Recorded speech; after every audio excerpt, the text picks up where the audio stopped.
Hey, tonight we're diving into the world of Greek mythology, not the sanitized version you might find in children's books, but the raw, intense reality of being born as a king in ancient Greece. You might think it's all golden thrones and divine powers, but trust me, there's a reason they called these tales myths. If you're enjoying these stories, I'd really appreciate a quick like or even a subscribe.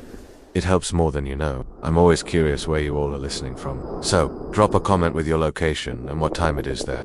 Love seeing our little global community connect through these stories. Now, dim the lights, maybe light a candle for that soft, flickering glow, and let's ease into tonight's journey together. We're going to explore what it's like to be born as a king in Greek mythology, focusing on your first decade of life. Congratulations, you've just been born into the tumultuous world of Greek gods and heroes. The good news: you're destined for greatness and power. The bad news: your chances of reaching adulthood just drop dramatically. The first challenge hits you before you even open your eyes. The sound, not the gentle cooing of a loving mother, but the frantic whispers of attendants, trying to hide you from your own father. You see, being born a future king in Greek mythology often meant you were a threat to the current ruler, even if that ruler was your father. Some kings, like Cronus, went as far as swallowing their children whole to prevent them from usurping the throne. As you grow, you quickly realize that your childhood is far from normal. While other kids are playing with toys, you're learning the art of warfare and Your tutors aren't just wise old men, but sometimes centaurs or even gods in disguise. Chiron, the legendary centaur, might be teaching you archery one day, while Athena herself could be instructing you in strategy the next. Your daily routine is a mix of intense physical training and mind-bending lessons in philosophy and rhetoric. You're being molded into a hero worthy of legend, but don't think for a second that this makes your life easy. The pressure is immense, and failure isn't an option when you have the eyes of gods and mortals alike watching your every move. By the time you reach 10, you've already faced more challenges than most adults in the mortal world. You might have slain your first monster, outsmarted a trickster god, or even started on a quest that will define your legacy. Your childhood is over before it really began, and the weight of prophecy and expectation sits heavy on your young shoulders. The first challenge hits you before you even fully grasp the concept of speech. The pressure, not the gentle guidance you might expect from loving parents, but something far more intense. The expectations of gods and mortals alike hang heavy in the air. You see, being a child king in Greek mythology wasn't exactly a walk in the Elysian fields. Most divine offspring were expected to show signs of greatness from the moment they could toddle, and that's being generous. Some were prophesied to overthrow their own fathers before they could even crawl. By 4, you're already embroiled in the complex web of divine politics. Other deities are watching your every move, some hoping for your success, others plotting your downfall. And let's not forget the constant threat of monsters and vengeful titans. Sleep becomes a luxury when you're always looking over your shoulder for the next challenge or prophecy that could spell your doom. As you approach your 5th birthday, you might think you've got this whole being a king thing figured out. But in the world of Greek mythology, that's when things really start to get interesting. The real tests are just beginning, and the fate of your kingdom, and possibly the entire world, rests on your still developing shoulders. But hey, no pressure, right? Now, imagine you're 6 years old, and you've just been told you're the king. Congratulations, you're about to experience a legendary chapter of history firsthand. The bad news: your childhood just got a whole lot more complicated. The first challenge hits you before you even fully grasp what being a king means. The weight of responsibility, not the fun kind you might expect, but something far more daunting. You see, playtime isn't exactly a priority when you're a young king. Most of your day is spent learning about politics, warfare, and the gods, and that's being generous. As you grow older, around 7 or 8, you start to realize that making friends isn't as easy as it used to be. Everyone treats you differently. Now, some kids are too afraid to play with you, while others only want to be your friend because of your title. It's lonely at the top, even when you're still barely tall enough to see over it. But it's not all bad. You get to ride the best horses, eat the finest foods, and wear the most luxurious clothes. You have tutors teaching you things other kids can only dream of learning. And let's not forget the power. Even at 9 years old, your word is law.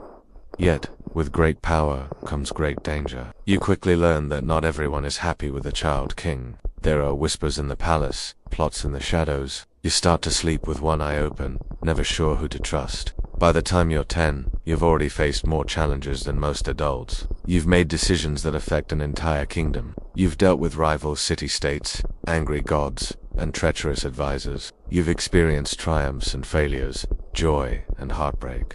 As you stand on the cusp of your 11th year, you realize that being born a king in Greek mythology isn't just about power and privilege. It's about sacrifice, responsibility, and the weight of destiny. It's a journey that's only just beginning, and one that will shape not just your life, but the lives of all those in your kingdom. So, there you have it. A glimpse into the life of a young king in ancient Greece. Not quite the fairy tale you might have imagined, is it?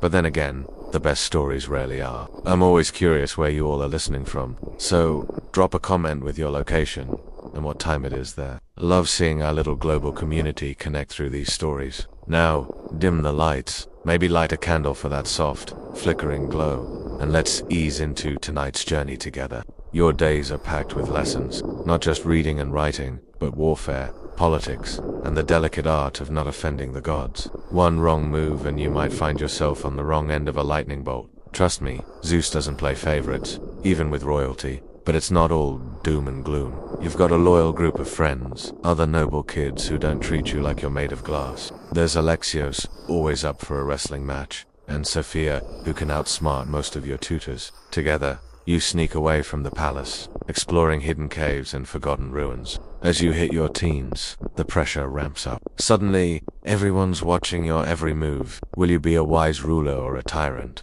The whispers in the court grow louder. Some think you're too young, too inexperienced. Others see you as their ticket to power. There are good days, though. Days when you make a fair judgment and see the gratitude in your people's eyes. Or when you lead your first successful hunt, bringing back a massive boar to feast on. These moments make you feel like, maybe, just maybe, you're cut out for this after all. But then comes your first real crisis. A drought hits, and suddenly you're responsible for thousands of hungry mouths. You spend sleepless nights poring over scrolls, trying to find solutions. It's during times like these that you realize being king isn't about the fancy clothes or the bowing and scraping. It's about serving your people, even when it feels impossible. You make mistakes, plenty of them. There's the time you insulted a visiting dignitary, nearly starting a war. Or when you trusted the wrong advisor and almost emptied the royal treasury. Each blunder is a harsh lesson, but you learn and grow stronger. Friendships become complicated. You never know who genuinely cares for you and who's just after your power. It's lonely at the top, they say, and now you understand why. But those true friends, the ones who stick by you through thick and thin, become more precious than all the gold in your vaults. As you approach 15, you start to come into your own. You've weathered storms, both literal and figurative. You've made tough choices and lived with the consequences. The crown still feels heavy, but now you're starting to grow into it. Looking back, you realize these years have shaped you in ways you never imagined. You're not just a king by birth anymore, but a leader forged in the fires of challenge and responsibility. The road ahead is still long and uncertain, but now, at least, you feel ready to face whatever the fates have in store. You're 15 now, and the weight of the crown feels heavier than ever. Growing up as a king in ancient Greece isn't all golden laurels and nectar. The palace walls may be grand, but they're also a gilded cage. Your days are filled with lessons on statecraft, military strategy, and the complex web of alliances that keep your kingdom afloat. There's no time for normal teenage shenanigans when the fate of a nation rests on your shoulders. But it's not all doom and gloom. You've got a loyal circle of friends, other noble youth, who understand the pressures you face. There's Alexios, always ready with a joke to lighten the mood, and Thea, whose wisdom belies her years. Together, you sneak away from your tutors for brief moments of freedom, racing chariots through olive groves or telling stories by moonlight on the palace roof. The gods, ever present in Greek life, seem to take a special interest in your reign. Some nights, you swear you can hear Athena whispering advice in your dreams. Other times, the thunderous laughter of Zeus echoes through the throne room, a reminder of the divine power that flows through your veins. Your 16th year brings your first real test as a ruler. A drought threatens the harvest, and hungry citizens look to you for answers. You spend sleepless nights poring over ancient texts, seeking guidance from oracles, and finally make a daring decision to divert a river. It works, barely, and you learn the hard way that every choice has consequences. 17 sees you leading your first military campaign. The weight of your armor is nothing compared to the responsibility of commanding men twice your age. You prove yourself in battle, not through brute strength, but with clever tactics that minimize casualties on both sides. Your victory cements your reputation as a leader worth following. At 18, the delicate dance of diplomacy becomes your new battlefield. You navigate arranged marriages, trade negotiations, and fragile alliances with the skill of a seasoned politician. But the constant need to watch your words and guard your true feelings is exhausting. Sometimes you long for the simplicity of your childhood, when the biggest worry was sneaking an extra sweet from the kitchen. Your 19th year brings personal tragedy. A close friend falls victim to court intrigue, poisoned by a rival faction. The loss cuts deep, reminding you of the constant danger that surrounds you. Trust becomes a rare and precious commodity. As you approach 20, you've grown into your role. The crown no longer feels like a burden, but an extension of yourself. You've weathered storms, both literal and figurative, and your kingdom is thriving. But the challenges never truly end. There's always another threat on the horizon, another decision that could change everything. You stand on your balcony, looking out over the city you've sworn to protect. The weight of history and destiny rests on your shoulders, but you're no longer afraid. You're a king, born of gods and mortals, and this is the life you were meant to lead. You've just turned 20, and the weight of an entire kingdom rests on your shoulders. Welcome to life as a young Greek king. The golden crown feels heavy on your brow, a constant reminder of the immense responsibility you now bear. Your days are filled with council meetings, diplomatic negotiations, and endless decision-making. It's not all glamour and power. The pressure is immense, and you often find yourself longing for the carefree days of your youth. Your closest advisors become your lifeline. There's Alexandros, the grizzled old general who's seen more battles than you've had hot meals. He's tough as nails, but loyal to the core. Then there's Sophia, the quick-witted diplomat who can talk her way out of any situation. You learn to trust their counsel, but the final decisions always fall to you. The palace becomes both your home and your prison. Everywhere you go, eyes follow you. Every word you speak carries weight. You learn to guard your expressions, to speak carefully, to always be aware of who might be listening. It's exhausting, but it's the price of the crown. Your first real test comes when a drought hits the kingdom. Crops fail, and people are starving. You spend sleepless nights poring over reports, trying to find a solution. It's your first taste of the true burden of leadership. But it's not all hardship. There are moments of joy too. The day you lead your army to victory against a rival city-state, the cheers of your people ringing in your ears. The night of your wedding, when you finally allow yourself to feel young and in love, if only for a few hours. You forge unexpected friendships. There's the stable boy who doesn't treat you like a king, just a fellow horse lover. The old storyteller in the market who shares tales of heroes and gods, reminding you of the legacy you're part of. As the years pass, you grow into your role. The crown feels less like a burden and more like a part of you. You learn to balance compassion with strength, to make tough decisions while still caring for your people. There are still challenges, of course. Political rivals who seek to undermine you, neighboring kingdoms eyeing your borders. But you face them with a confidence you didn't have at 20. By 25, you're no longer the boy king. You're a man, a leader, respected and sometimes feared. You've made mistakes, learned hard lessons, but you've also achieved great things. Looking back, you realize that being born a king wasn't a blessing or a curse. It was simply your destiny, and you've risen to meet it. As you enter your mid-20s, the weight of the crown begins to settle more heavily upon your brow. The youthful exuberance of your early reign gives way to a more seasoned approach to leadership. You find yourself navigating the treacherous waters of politics with greater skill, but the challenges only seem to multiply. Your days are filled with endless meetings, negotiations, and decision-making that will shape the fate of your kingdom. The pressure is immense, and there are moments when you long for the simpler times of your youth. But you know that this is your destiny, your burden to bear. You forge alliances with neighboring kingdoms, carefully balancing diplomacy with the ever-present threat of war. Some days, you feel like a master strategist, outmaneuvering your rivals. Other days, you're overwhelmed by the complexity of it all. Your advisors become more than just counselors. They become your confidants, your friends. You learn to trust their wisdom, but also to trust your own instincts. It's a delicate balance, one that you're constantly refining. The people look to you not just as their king, but as a symbol of hope and stability. You strive to live up to their expectations, even as you grapple with your own doubts and fears. The weight of their trust is both a blessing and a curse, There are triumphs, of course. Successful harvests that fill the kingdom's ground. Victories on the battlefield that expand your borders. Moments of peace and prosperity that make all the hardships worthwhile.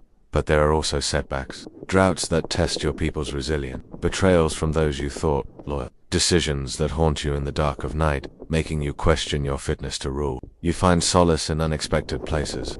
A quiet moment in the palace gardens. A heartfelt conversation with a trusted friend. The laughter of your children, reminding you of the legacy you're building. As you approach your 40s, you realize that you've grown into your role in ways you never imagined. The crown no longer feels like a burden, but an extension of yourself. You've learned to wield power with wisdom and compassion. Yet, there's always more to learn, more challenges to face. The gods watch your every move, some offering guidance, others testing your resolve. You know that your reign is but a fleeting moment in the grand tapestry of Greek mythology, but you're determined to make it count. You've weathered storms, both literal and metaphorical. You've made difficult choices that have shaped the course of history. You've loved, lost, and loved again. Through it all, you've remained true to yourself and to your people. As you look to the future, you feel a mix of anticipation and trepidation. What new adventures await? What trials will you face? You know that the path ahead won't be easy, but you're ready to face it head on. You are a king in Greek mythology, born into greatness, shaped by adversity, and destined for legend. Your story is far from over, and the best chapters may yet be unwritten. So take a deep breath, straighten your crown, and step forward into the next phase of your epic tale. Hey there, tonight we're diving into the world of Greek mythology. Not the sanitized version you might have learned in school, but the raw, chaotic reality where being a demigod was no walk in the park. You might think you're ready to wield godly powers, but trust me, there's a reason they called it a curse as much as a blessing.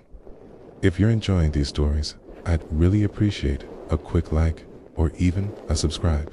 It helps more than you know.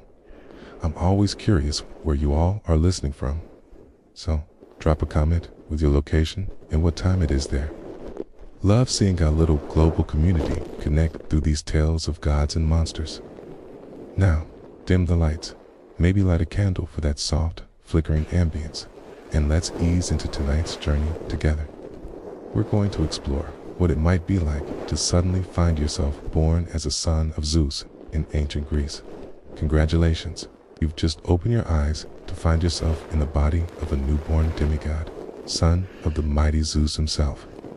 The good news, you're about to experience a legendary life firsthand. The bad news, your chances of a peaceful existence just dropped dramatically. The first challenge hits you before you even take your first breath. The air around you crackles with electricity, the scent of ozone heavy in your nostrils. You see, being a child of Zeus isn't just about cool lightning powers. It's about being born with a target on your back. As you grow, you quickly realize that your life is anything but normal. While other kids are learning to walk and talk, you're trying to control the surges of power that course through your veins. So 1 minute, you're peacefully playing with your toys. The next, you've accidentally called down a lightning bolt that's reduced your crib to ashes. Your mortal parent, whoever they may be, is constantly on edge, always looking over their shoulder for signs of divine retribution or monstrous attacks. But it's not all bad, right? I mean, you've got powers. As you hit your teenage years, you start to get a handle on your abilities. So maybe you can control the winds, summon storms, or even fly. It's exhilarating, intoxicating even. You start to think, hey, maybe this demigod thing isn't so bad after all. But then, reality comes crashing down, usually in the form of a jealous god or a rampaging monster. You see, in the world of Greek mythology, power always comes at a price, and for the children of Zeus, that price is steep.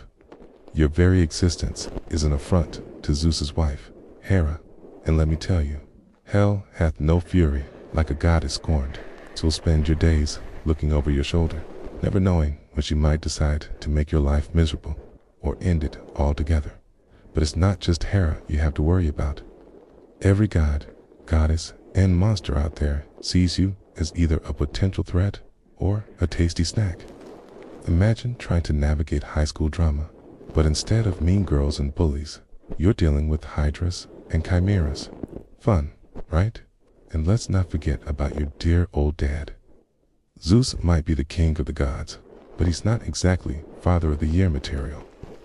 Don't expect him to show up for your birthday parties or help you with your homework. No, Zeus operates on a strictly sink or swim parenting philosophy. He'll throw you into impossible situations and expect you to come out on top.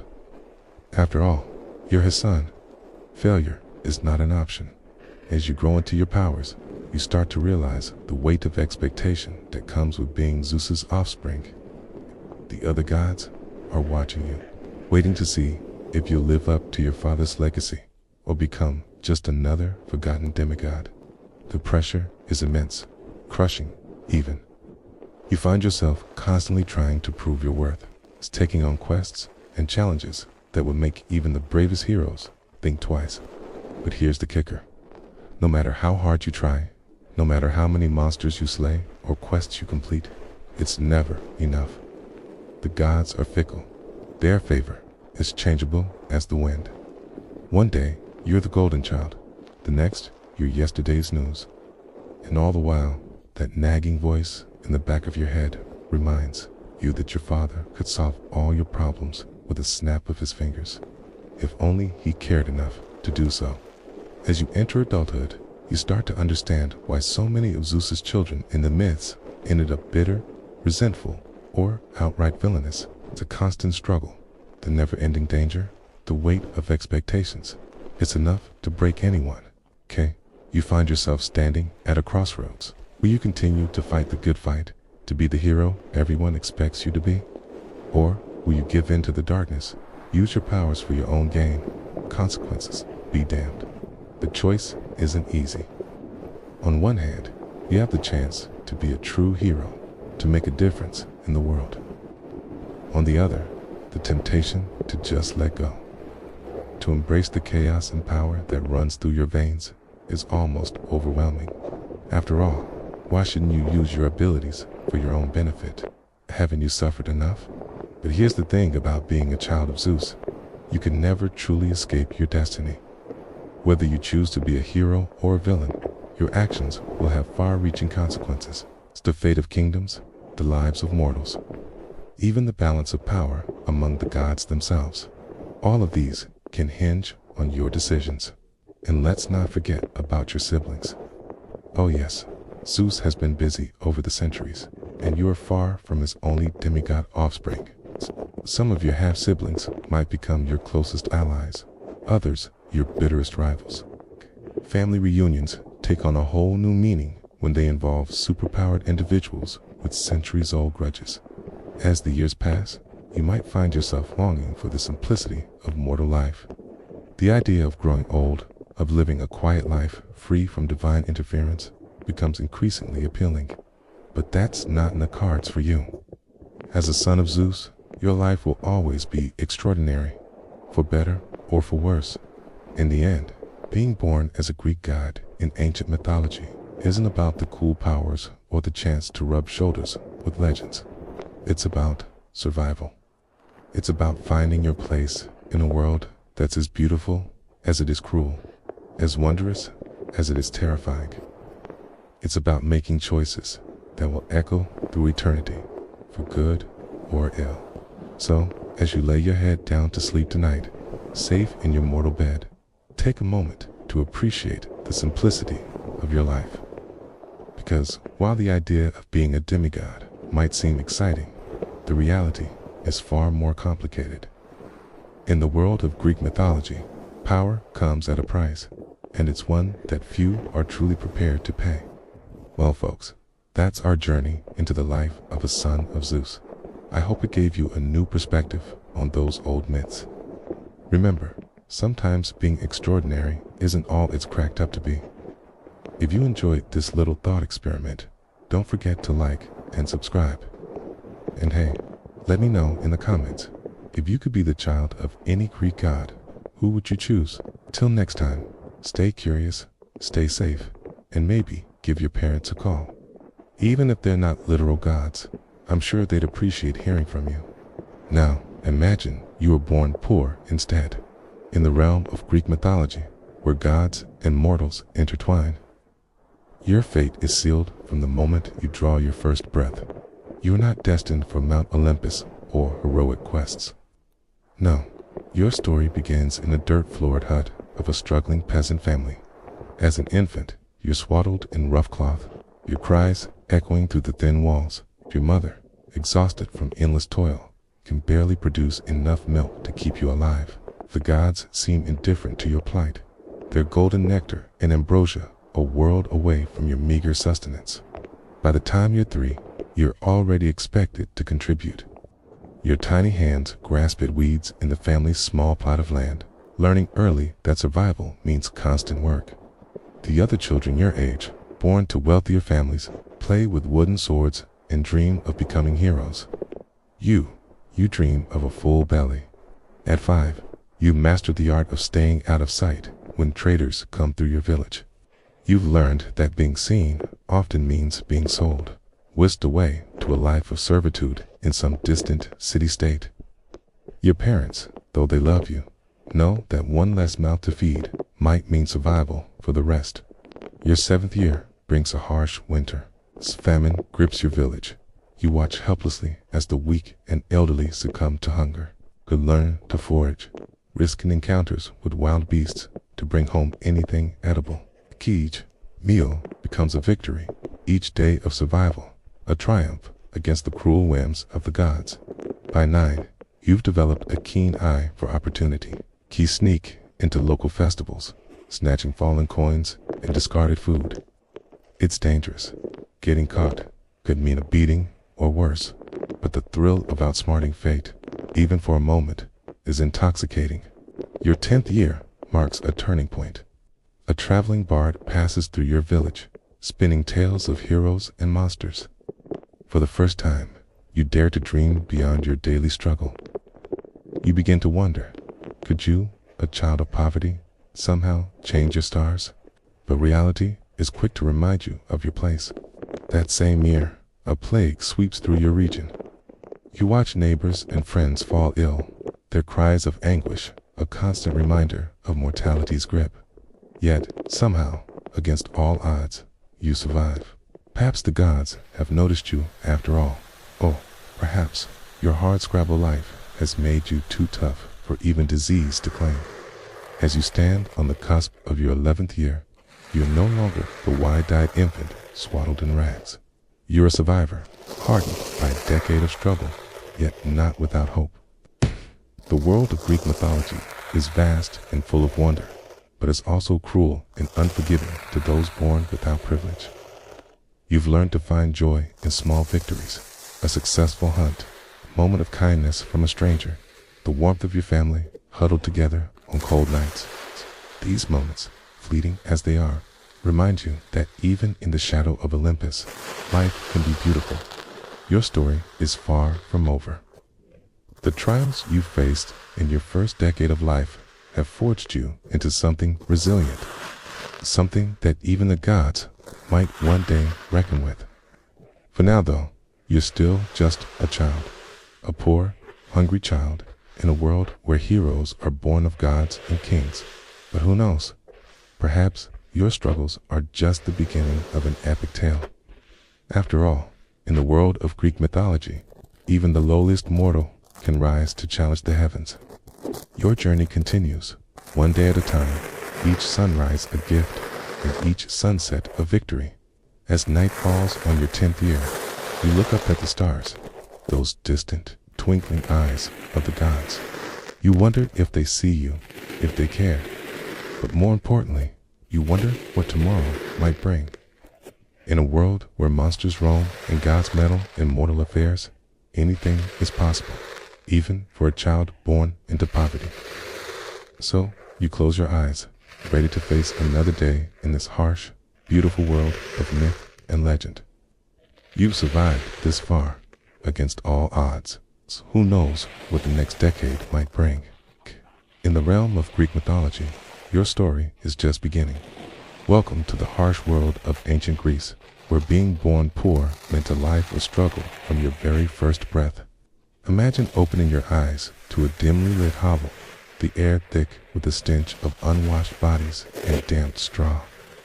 This isn't some romanticized version of mythology. This is the gritty reality of poverty in a world ruled by capricious gods and unforgiving social hierarchies. Your first challenge begins before you can even form memories.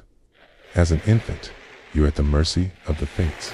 Clotho, Lachesis, and Atropos spin, measure, and cut the thread of your life. And being born poor means that thread is already frayed. Infant mortality is high, and you're more likely to join Hades in the underworld than to see your first birthday. But let's say you survive those precarious early years. By age 5, you're no longer a child in the eyes of your community. You're a pair of hands that can work, a mouth to feed that must earn its keep, while the children of the wealthy are learning to read and write. You're learning to dodge kicks from the goats you're herding, or to avoid burns as you tend a fire for the village blacksmith. At 7, you might find yourself sold into slavery to pay off your family's debts. The gods don't seem to care about the injustice of it all. Festus, the god of craftsmanship, might take pity on you if you show skill with your hands, but more likely, you'll be ignored by the Olympians, insignificant for their grand schemes. Your 10th year brings no respite, while the sons and daughters of merchants and nobles prepare for their future roles. You're deep in the drudgery of daily survival. Maybe you've become adept at pilfering food from the agora, always on the lookout for the sharp eyes of the city guards. Or perhaps you've found work as a servant in a wealthy household, scrubbing floors and emptying chamber pots. Your back aching before you've even hit puberty.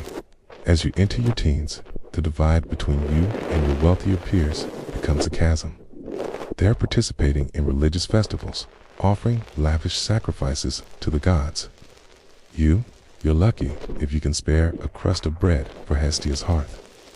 The goddesses of fortune, the Tyches, seem to have turned their backs on you entirely. At 15, you might find a moment of hope. Perhaps you've caught the eye of a kindly mentor, someone who sees potential in your quick wit or strong arms. But even these small victories are tinged with the bitterness of your circumstances. Any skills you acquire are seen as tools to make you a more valuable servant, not as a means of escape from poverty.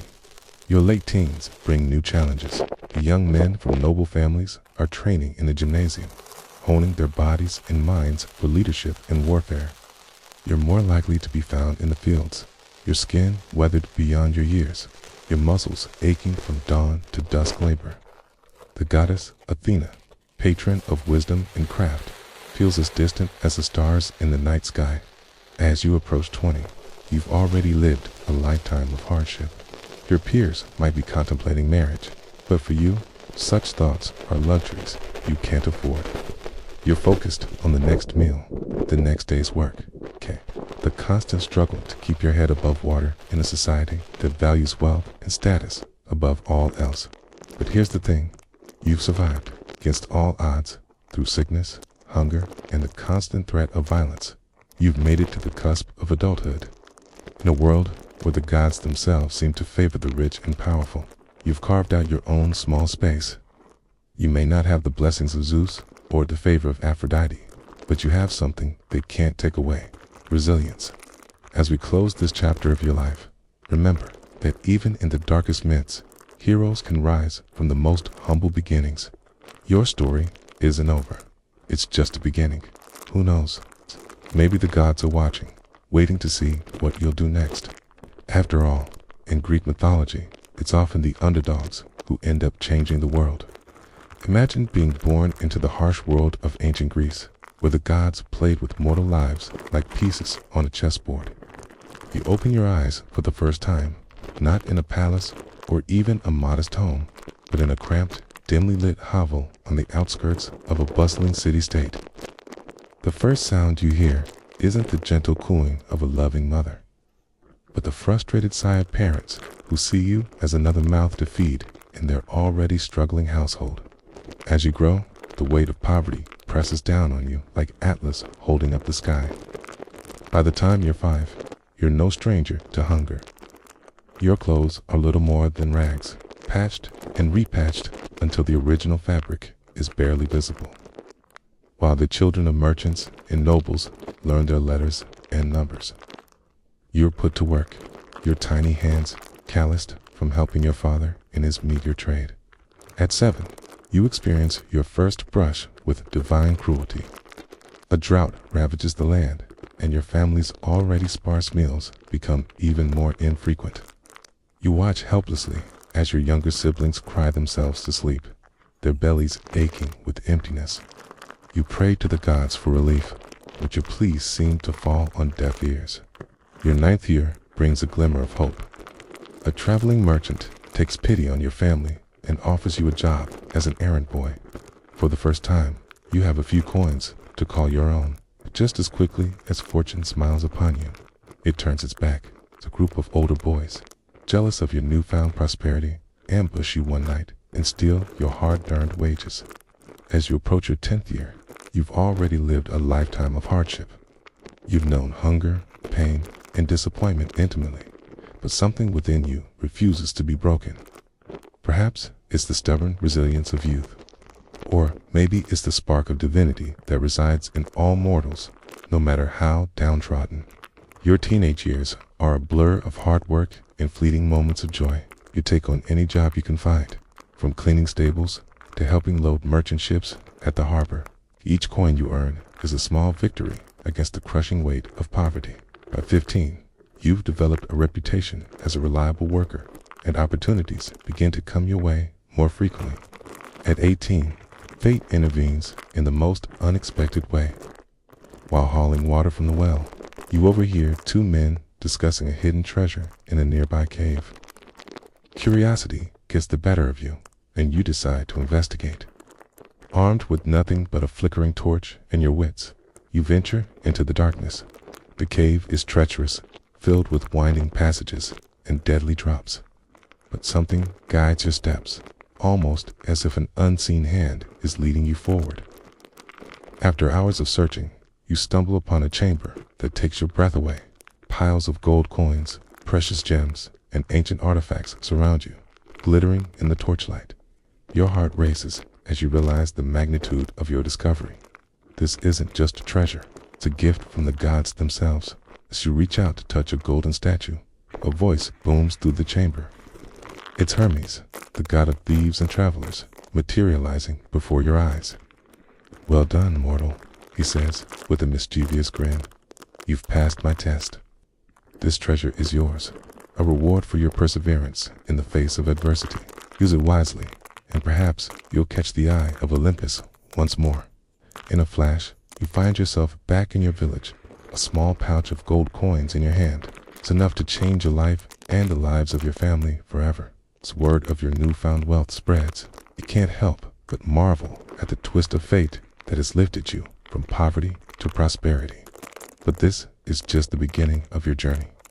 The gods have taken notice of you, and in the world of Greek mythology, that can be both a blessing and a curse. As you enter your 20s, you wonder what challenges and adventures await you.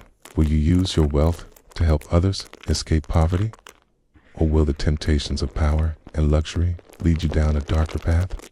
One thing is certain, your days of being a helpless pawn in the game of the gods are over. You've proven your worth, and now it's time to write your own legend. The poor boy from the hovel has become a player in the grand tapestry of Greek mythology. And the next chapter of your story is yours to shape.